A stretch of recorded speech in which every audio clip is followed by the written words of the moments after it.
Le pervers narcissique et l'argent. L'argent est un terrain de manipulation privilégié pour un manipulateur pervers.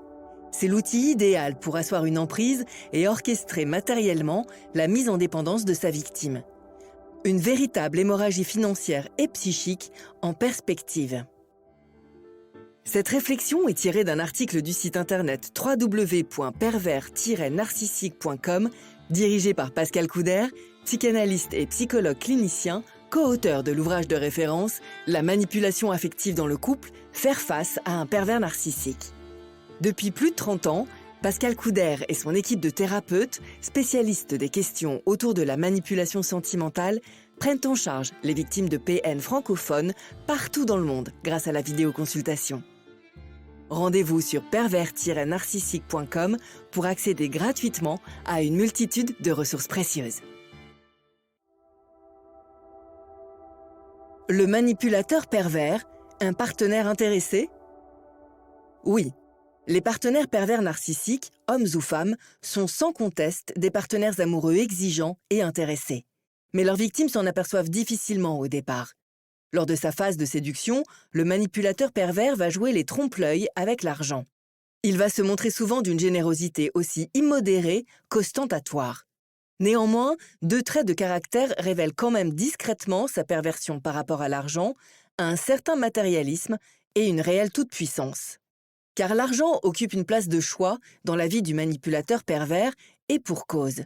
L'argent fait bon ménage avec son narcissisme défaillant car il lui permet de combler ce gouffre abyssal en révélant un appétit insatiable.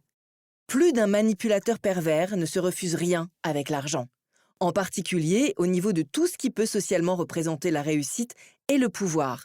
Belles voitures, montres de luxe, vêtements de marque. L'argent est comme un miroir qui aide à capter le regard de l'autre, susciter l'attirance, asseoir son influence et, plus tard, une emprise. Un manipulateur pervers cherchera rapidement à prendre le contrôle des finances de sa victime pour contrôler sa vie. Le type de manipulation est certainement différent selon que l'on ait affaire à un homme ou une femme manipulatrice. L'homme manipulateur narcissique aimera déposséder complètement ses victimes de manière à les rendre matériellement très dépendantes. Il peut agir aussi sous le mode vampire en utilisant des techniques de manipulation telles que le chantage ou le dénigrement pour ponctionner régulièrement leurs ressources.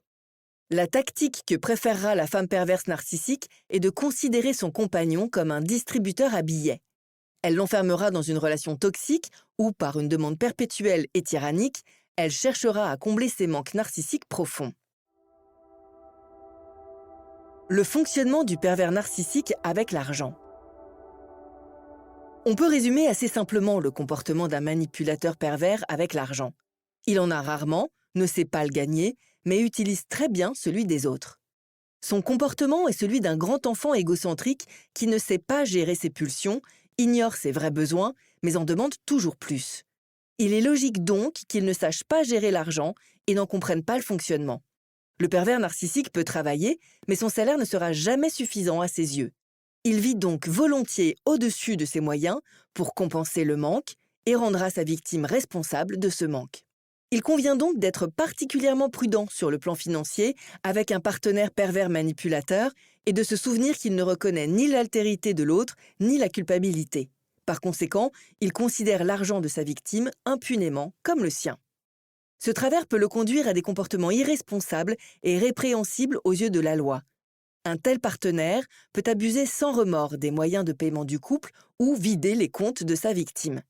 Il établit aussi sans problème de fausses attestations pour obtenir des crédits qui l'aideront à consommer toujours davantage.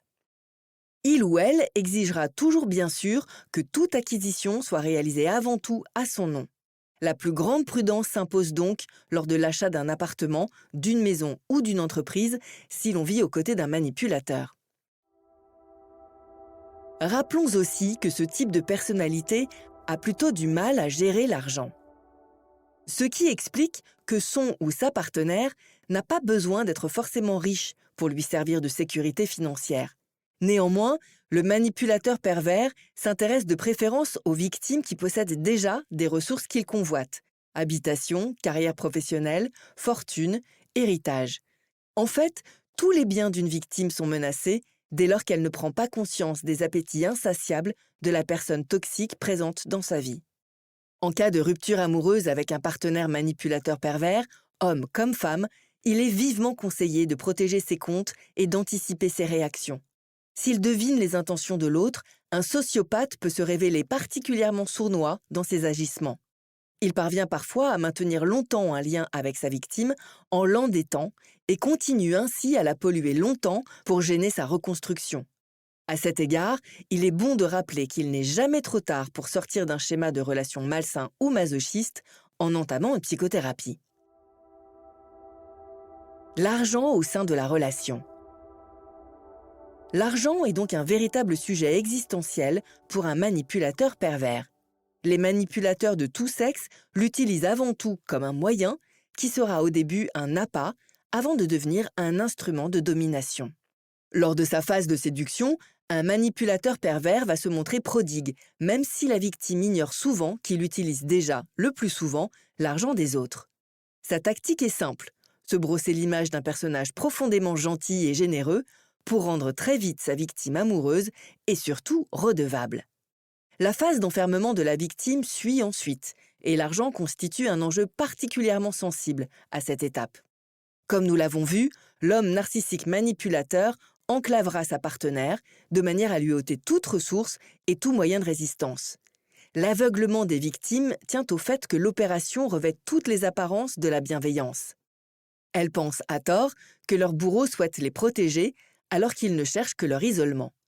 Elles quitteront ainsi souvent leur emploi sans méfiance pour s'engager dans une vie commune qui tournera au cauchemar. Réduites à la dépendance financière et affective, les victimes sont mûres ensuite pour le versant destructeur du programme de leur manipulateur pervers. L'argent se révèle un moyen providentiel pour obtenir leur soumission dès lors qu'il entraîne une dépendance dans chaque besoin de la vie quotidienne. La culpabilité, le déni et l'humiliation seront maniés avec brio à chaque instant. Il s'agit d'appliquer la triste équation perverse « tu n'as rien, tu n'es rien, tu ne mérites rien ». Les femmes perverses narcissiques se contenteront d'isoler leurs victimes sur le plan relationnel, mais sans tarir le flux de leurs ressources. La dépendance affective sera proprement au cœur de la manipulation, avec notamment un chantage affectif et financier permanent du type « si tu m'aimes, tu payes ». On observe une certaine similitude entre l'argent et la sexualité dans la perversion narcissique. Les deux peuvent faire l'objet d'une demande sans fin de la part des prédateurs pervers. Un indice qui doit alerter les victimes pour les convaincre de mettre fin à ces types d'abus, plus souvent à l'œuvre qu'on ne le pense, dans les relations affectives. N'hésitez pas à vous faire accompagner par des thérapeutes spécialistes de la question de la perversion narcissique. Rendez-vous sur www.pervers-narcissique.com et trouvez-y de nombreux conseils sur comment gérer la séparation, comment gérer l'après, la reconstruction, et vous pourrez également rentrer en contact avec un membre de l'équipe. Ne restez pas seul.